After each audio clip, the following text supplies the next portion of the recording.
കൂട്ടുകാരെ എല്ലാവർക്കും മെലഡി വിത്ത് കുക്കിങ്ങിലേക്ക് സ്വാഗതം. ഇന്ന് പഴയ കാലത്തെ ഒരു ചമ്മന്തിയുടെ വീഡിയോയാണ് ഞാൻ നിങ്ങളുമായിട്ട് ഷെയർ ചെയ്യുന്നത്. കാണുമ്പോൾ തന്നെ അറിയാം നിങ്ങൾക്ക് ഇതെന്തൊക്കെയാണെന്നുള്ളത്. കുറച്ച് ഒരു 5-6 വറ്റൽമുളക് നമ്മുടെ അടുപ്പിലെ കനലിൽ ചുട്ട് വെച്ചിരിക്കുന്നതാണ്. അതുപോലെ തന്നെ കുറച്ച് ചുമന്നുള്ളിയും ഒന്ന് കമ്പിയിലൊക്കെ കോർത്തൊന്ന് അത്യാവശ്യം ഒന്ന് വാട്ടി വെച്ചിട്ടുണ്ട്. അതിൻ്റെ കൂടെയുള്ള സാധനം നമ്മുടെ കുറിച്ചി മീൻ, മുള്ളൻ മീനാണിത്. അതും കനലിൽ കമ്പിയിലൊക്കെ കോർത്ത് നന്നായിട്ടൊന്ന് മുരിച്ച് വെച്ചിരിക്കുന്നതാണ്. ഇത്രയും സാധനങ്ങൾ വെച്ചിട്ടൊരു കിടിലൻ ചമ്മന്തിയാണ്. ഉപ്പും വെളിച്ചെണ്ണയും കൂടെ ഇതിന് ആവശ്യമുണ്ട്. ഈ വറ്റൽമുളകിന് പകരം പച്ചമുളക്, നല്ല എരിവുള്ള പച്ചമുളകാണെങ്കിലും സൂപ്പറായിരിക്കും. കപ്പ കഴിക്കാനും അതുപോലെ പുഴുക്ക് സാധനങ്ങൾക്കും ചോറിനുമൊക്കെ കഴിക്കാൻ നല്ലതാണ്. മുള്ളൊക്കെ ഒന്ന് സൂക്ഷിച്ച് കഴിക്കണമെന്നേ ഉള്ളൂ. അപ്പോൾ ഇതൊക്കെ ഉണ്ടാക്കുമ്പോഴത്തേക്കും ഞാൻ എൻ്റെ അമ്മയൊക്കെ ഓർക്കും. പണ്ട് കപ്പയൊക്കെ പുഴുങ്ങുമ്പോഴത്തേക്കും ഇങ്ങനെ അടുപ്പിലൊക്കെ ഇട്ട് ചുട്ട് ഇതുപോലത്തെ ചമ്മന്തിയൊക്കെ ഉണ്ടാക്കും. ഒരു പ്രത്യേക ടേസ്റ്റാണ് അമ്മമാരുടെ കൈ കൊണ്ട് അതുണ്ടാക്കി തരുമ്പോൾ.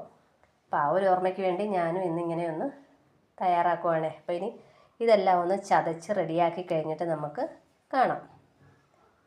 ഇതിൻ്റെ മുള്ളൊക്കെ മാറ്റണം കൂട്ടുകാരെ. അപ്പം നമ്മുടെ വറ്റൽമുളകും ചെറിയുള്ളിയും ഒരു ലേശം ഉപ്പും കൂടെ ചേർത്ത് ഞാനൊന്ന് നന്നായിട്ട് ഇടികല്ലിൽ ചതച്ച് വെച്ചിട്ടുണ്ട്. ഒരുപാട് ഉപ്പിട്ടാൽ നമ്മുടെ മീനും ഉപ്പുള്ളതുകൊണ്ട് ഉപ്പ് വളരെ കുറച്ചേ ചേർക്കാവുള്ളൂ. പിന്നെ നമ്മുടെ മീനിൻ്റെ തലയും അതിൻ്റെ ഈ മുള്ളു വശമൊക്കെ ഇതൊക്കെ മാറ്റി എൻ്റെ മാംസം മാത്രമാക്കി എടുത്തിട്ടുണ്ട്. ഇനി ഇതുകൂടെ ഈ ഇടികല്ലിലേക്ക് ഇട്ടൊന്ന് ചതച്ച്, ഒരുപാട് ചമ്മന്തി പോലെ ആയാൽ നമുക്ക് കഴിക്കാനായിട്ട് ആ ഒരു സുഖം കിട്ടത്തില്ല. ഒന്ന് ചതച്ചിട്ട് വെളിച്ചെണ്ണയും കൂടെയൊക്കെ ഒഴിച്ചെടുത്താൽ നമ്മുടെ ചമ്മന്തി റെഡിയാകും. അപ്പോൾ ഇനി ഇതിലേക്ക് ചേർത്ത് കൊടുക്കാം. അങ്ങനെ എൻ്റെ സ്പെഷ്യൽ ചുട്ട ചമ്മന്തി ഇവിടെ റെഡിയായി. കുറിച്ചിമീനും വറ്റൽമുളകും ചെറിയുള്ളിയൊക്കെ ചുട്ടരച്ച ചമ്മന്തി ആയതുകൊണ്ട് തന്നെ എനിക്കറിയാൻ വയ്യ, നാക്കിൽ നിന്ന് ഇങ്ങനെ വെള്ളം വന്നുകൊണ്ടേയിരിക്കും. അടിപൊളി ടേസ്റ്റാണ്. പിന്നെ ഒറ്റ കാര്യമേ ഉള്ളൂ, ഞാൻ എടുത്തേക്കുന്നത് മറ്റേ പാണ്ടി മുളകാണ്. അതുകൊണ്ട് തന്നെ നല്ല കിടിലൻ എരിവുണ്ട്. ഞാൻ ഇച്ചിരി ടേസ്റ്റ് ചെയ്തിട്ട് നല്ല എരിവാണ്.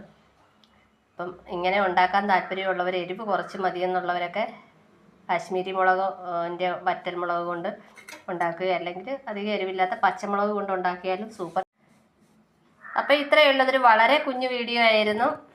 ഞാൻ പറഞ്ഞ പോലെ പച്ചമുളക് ഇട്ടുണ്ടാക്കിയാലും സൂപ്പർ ആകട്ടോ. പച്ചമുളകായിരിക്കും ഒന്നും കൂടെ ടേസ്റ്റ് എന്ന് എനിക്ക് തോന്നുന്നുണ്ട്. അപ്പോൾ ഇത്രയൊക്കെ ഉള്ളൂ. മറ്റൊരു വീഡിയോയിൽ കാണുന്നത് വരെ ഈ കുഞ്ഞു വീഡിയോയ്ക്ക് നിങ്ങളുടെ സപ്പോർട്ട് വല്ലതും ഉണ്ടെങ്കിൽ കൊടുത്തേക്കണേ. ടാറ്റാ.